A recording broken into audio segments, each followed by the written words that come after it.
This is the plaintiff, Serena. She says she and the defendant went to a 70s party in Atlantic City, and they were supposed to share a suite. But the crazy woman threw her out in the middle of the night. Unfortunately, the room was in the defendant's name only. She had no right doing what she did, and she's here suing the defendant for the $470 she's owed.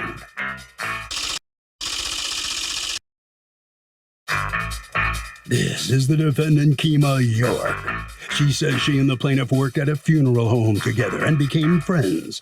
The plaintiff got to the room late, and when she got there, she said it smelled like body odor, and she couldn't stay there. The room was perfectly fine. She's not giving the plaintiff a refund, and she thinks the judge will agree. She's accused of unfriending a friend.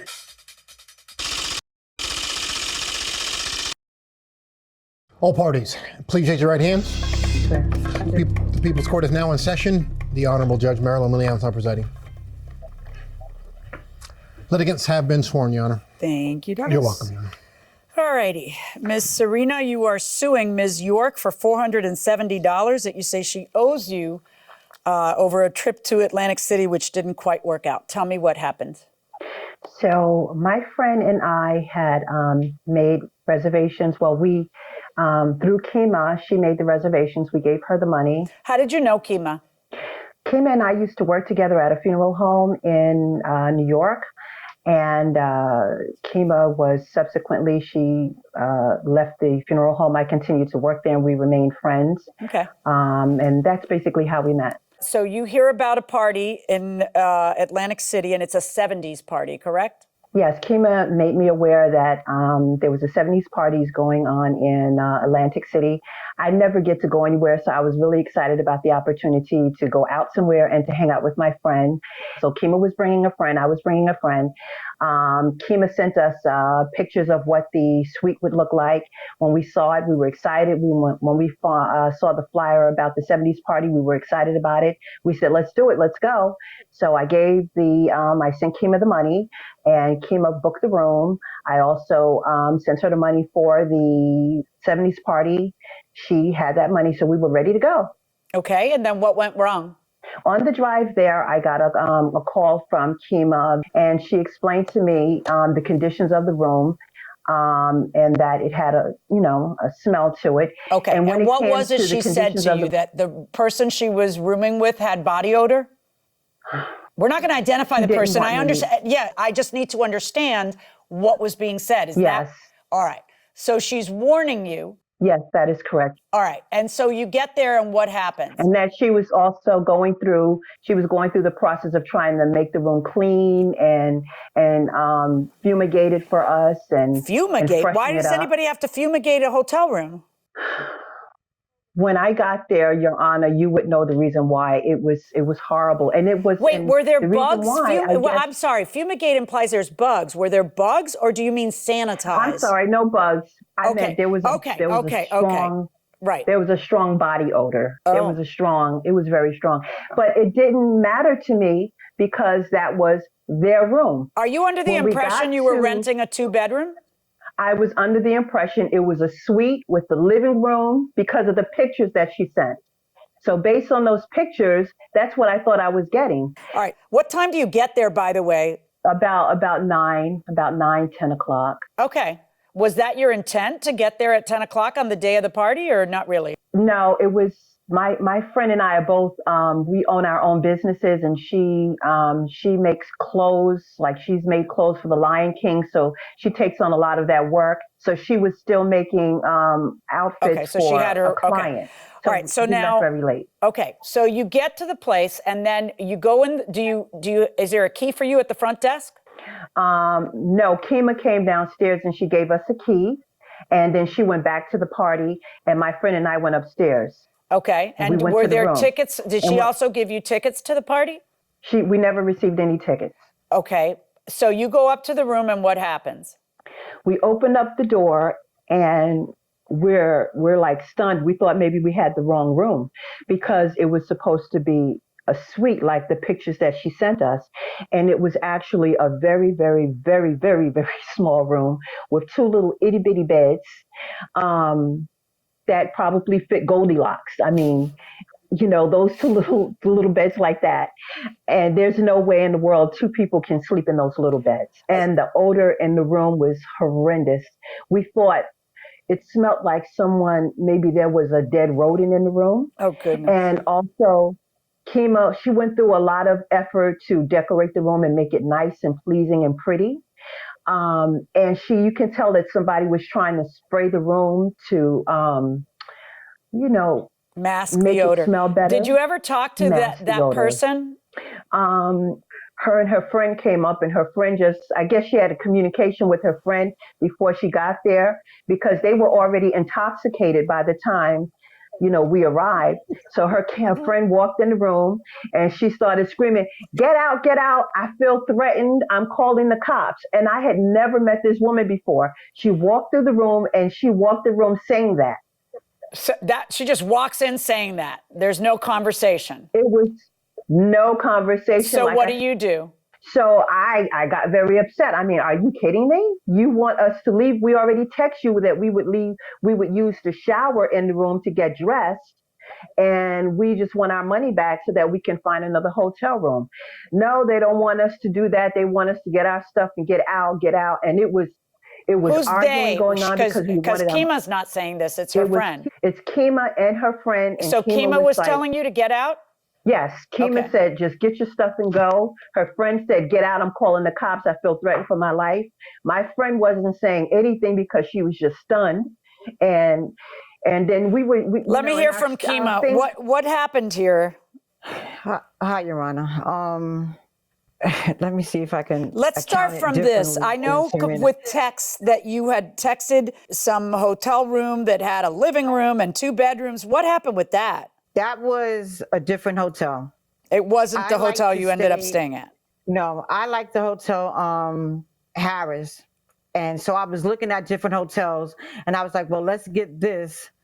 So I was sending her pictures, but they said they were going to get their own room. And then when she went to find prices, they couldn't find anything they could afford because they realized it's a lot of money. So I wound up not staying at Harris because it was very expensive. So I booked at Claridge, the location of the party. Okay. And I was telling her, well, I'll look up Airbnb for you because they didn't want to pay that large amount of money. So are you saying that by the time she sent you the $250 for the hotel, she knew it was a room with 2 queen beds? She's getting a bed. She's going to share a bed with her friend. So that's my point. So by the time she sends you the $250, she is she knows it's not a 2-bedroom suite. That's what you're saying. No. Yes, of course. For $500 in Atlantic City? No, she knows it was not a 2-bedroom suite. Okay. And how is that not true, Ms. Serena? Because I do see the text where she says 2 queen beds. Yeah. Before you give her the money. You knew you weren't staying in a 2-bedroom suite at that point. No, I didn't. I did not. And this comes in your judge for her naiveness with not hanging out and going to hotels and not knowing a lot of how it goes. So let's just look at the text. I mean, that it doesn't matter whether she's experienced at Atlantic City or not. What matters is what the agreement is. I'm here to enforce an agreement. So here's the text. It'll be $125 each on Saturday, June 5th. We can get 2 rooms or 1 big room in Claridge. So do I send you the money? Did you get my other Zelle? I'm so excited. I need to get away. So here's the text that she sends you on May 18th. Serena, what's up? I'm good. So if you ladies can't find a cheaper hotel, you can split the cost of the room. I would love for you and I to hang at the 70s party. It's 2 queen beds. Hey, Stepford wife Kima, that sounds real good to me. You already knew it wasn't a 2-bedroom suite. I actually didn't because Sandra and I never looked for a room. Like Kima why are you saying yes? I'm sorry, stop. Did you hear what I just read? It's 2 queen beds if you want to share our room, because she's already got her room. Right. And you say that sounds real good. How is it you don't know it's not a 2-bedroom suite? How is this not you saying, yes, I want to share your 2 beds in a room? I want to explain to you because the only pictures that Kima sent me was for the pictures with the suite. I'm sorry. So then I think you should read your text more carefully, okay? It's very clear what she's saying, and you say, sounds good. So if you don't understand what you're saying sounds good to, don't say sounds good. So now the next question is this. Is the BO just too much? And are these not queen beds? So let's talk about the second thing first. What on earth are these? These are something that hotels somewhere, I don't know how these aren't two queen beds. These are just overgrown twins. They're like wider twins. So when you go into the room, you see that they're not two queen beds also, right, Ms. York? Well, I thought they were small for queen beds. Small, but they're not queen. I've We known know what queen hotels is. We all to know do- what queen is. These aren't queen. So did you complain to the Right, hotel and but- say, I need a room with two queen beds like I booked? No, all right. So, but not at all. So, right. So now let's talk about the body odor, okay? You did warn her that there was some serious body odor in the room, right? Yes, I did. My friend had her luggage in her garage. So that luggage smelled like mothballs, which I didn't realize till we got into the hotel. When we got into the hotel room, I noticed the body odor. However, Okay, I but is need it to body address odor or something. mothballs? Because there is a very distinct smell to mothballs and an extremely distinct smell to The body odor. right? I had both. Okay, all right. We All right. Both. But again, I brought sanitized stuff because it was still a pandemic time. Yeah. So my goal was to sanitize the room. And I told Serena I was bringing sangria, decorations, food, and stuff to clean the room. I cleaned the room. Why didn't you just So tell when your she friend to take a tells me- shower? I didn't want to insult her. I didn't know if it was her being nervous. I didn't know because before we drove, she ate some pickles. I don't know if it was the pickles. I felt I was embarrassed. I didn't want to. If I'm going to sleep in that size bed with somebody, I am close enough to say, girl, take a shower. I mean, No, but you see, I've been to a lot of hotels and I've slept with girlfriends. I'm not gonna lie, the size of the beds didn't bother me at all. it didn't bother you, but my it bothered goal was her, to and relax, she, have at fun. a minimum, she was banking on a queen, even if there wasn't body odor. So how is it fair to take $250 from them when No, it's not already a from them. problem, but also your friend is telling them, I feel threatened. What happened? What did you tell your friend that she walked in saying, I feel threatened, get out, and all Well, that? first of all, when I left the key at the desk for Serena, that's number one. When she got here, she knew the key was at the desk.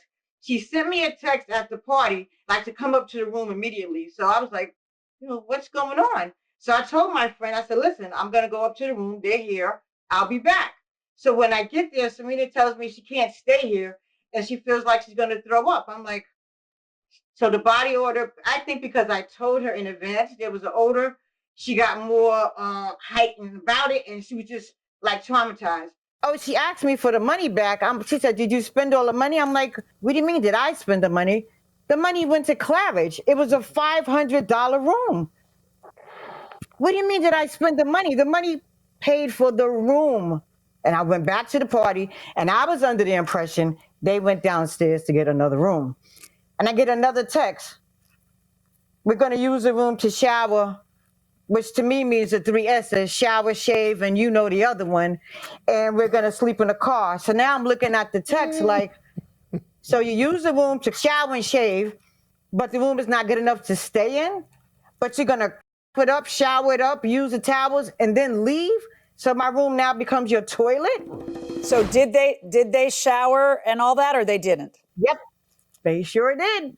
Okay. Or at least We one of them did did. not. The shower was used. We did not. You did not We shower. did One person not. showered.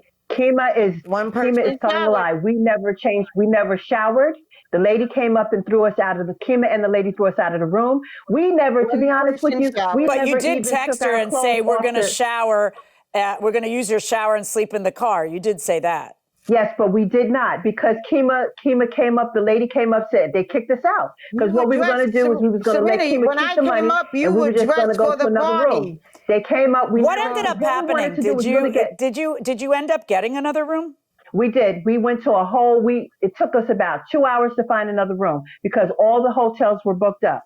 We found a little hole in the wall with 2 dirty mattresses against the wall, and that's where we slept for the night. It might have been a better idea just to, cut your losses and say, all right, we're 6 hours late. Why don't we just have a little fun at the party, drink a little tequila, and That's what I was trying to do, but they threw us out the room. Well, no, We were gonna before do- that, no, I listen, I understand your lawsuit. Having said that, I'm just trying to think as a person who doesn't get to go out that much, and then you get this trip, and then you're already disappointed because your friend is so late, and then you get there, and then what the heck? What can't you stand for one night? Isn't that something that can be handled, like by opening the door and freshening it out or something? I mean, I told her to bring something. well, no, you should have. Let me tell you something. Friends don't let friends walk around with BO. All right? Friends tell friends, go into that shower, woman. I don't know what's going on. But to me, that's less offensive than what ended up happening. What ended up happening was horrible. It would have been so much easier to say, girl, You got to fix that. yeah, you got some funk going on. Hold on, is it me? No, it's not me. It must be you. Woo, it's you. You know, just get it done. Get the problem solved. But in any event, you know, I get it that you were looking forward to it, but it was already pretty ruined when your friend, unfortunately, had to be so late. So you're getting there in the middle of the party. Well, how is it her fault? Because you're suing her for the $40 for the party. How is it her fault that you decided not to go to the party? You could have gone to the party. Because the whole event, I never took Sandra and I never showered. We never was able to change over into our 70s outfit. We got kicked out of the room. We had no place But before, to go. stop that. When you say you got kicked out of the room, before you got kicked out of the room, you said, I'm not staying in this room, give me my money back, but we're going to shower here. All that happened because I see it in the text. I understand your lawsuit about getting the money back for your hotel room. I believe you should get that back. But your lawsuit is not just to get that money back. Your lawsuit is to get that money back, then get her to pay you $180 for the hotel room that you had to get later because you couldn't just suck it up and have one bad night. And also the tickets for the party that you decided not to go to because, quote, we got thrown out of the room. No, by then you had said, you're not staying in this room. I want my money back. So no, she is not going to return $470 to you. She is, however, going to return $250 to you, if for no other reason than the fact that it is not as advertised, because you can't say it's a queen bed when it's not. It's just a little bit larger twin, because it may not be a big deal to you, but you don't have a right to decide it's not going to be a big deal to other people. Verdict for the plaintiff in the amount of $250. So the plaintiff is going to get $250 now from the defendant. She was shaking her head when the judge gave her decision. Why were you shaking your head, Ms. York? Because Serena was sent pictures of the room hours before she got to the room. So she knew the size of the bed. The size of the bed was never an issue for me. And when Serena got those pictures early in the day, Serena never said, I'm not going to stay in that room. So I don't agree with the judgment at all. Well, I mean, the judge listened to all of your testimony. By the way, when you mentioned somebody eating pickles having to do with body odor, I never heard that before. Why'd you say that? What do pickles do? I was trying to say, but maybe that's where the body odor came from, eating the pickles. I don't know. Hey, do you think you'll still be friends with Serena? How about that? Never again. Never again. All right, Serena, this was a bad deal for you too, wasn't it? Yes, it was, but it was a learning experience. Well, you know, if you look at it that way, a learning experience, okay, I guess that's all right. So you're only going to get $250 back. You missed the party. Apparently, the party wasn't that great anyway, right? Yeah. Well, I ended up having more fun with my friend just driving around looking for a hotel, trying to make the most of a terrible situation. Well, something good happened from this after all. All right. Yes. Well, good for you. All right, Harvey, what are you thinking? So, Doug, this is an interesting case where if somebody wants to get out of a contract or undo it, you need to show a material breach. In this case, I totally agree with the judge that if you order something other than the bed that you wanted and you don't get the size of bed you wanted, that's really a material breach, and I think that's why you have a case that went this way. Marilyn, can you give us some insight into what it was like to lose your anonymity? As I tell my friends when they ask that, it's enough to be flattering, but not enough to be annoying. It's not like I'm J-Lo walking through the street. Right. With people mobbing Hordes you. of people are, plus I really don't look like this when I'm left to my own resources. So Come on. it's always pleasant because people, if they stop you to tell you how much they love you. They don't stop you to say, you're terrible. You really stink. Right. Yeah, it's funny. You like preserve a pretty good degree of anonymity everywhere we go until you open your mouth. That's it. And it's like they hear the voice. That's like, it. Oh my God. And then they know it's you. Yeah, immediately. I had wet hair at a restaurant, no makeup, and I was talking to you, and the people in the booth behind us just darted up and You're like, oh no. You just wanted to hide under the table. right. Right.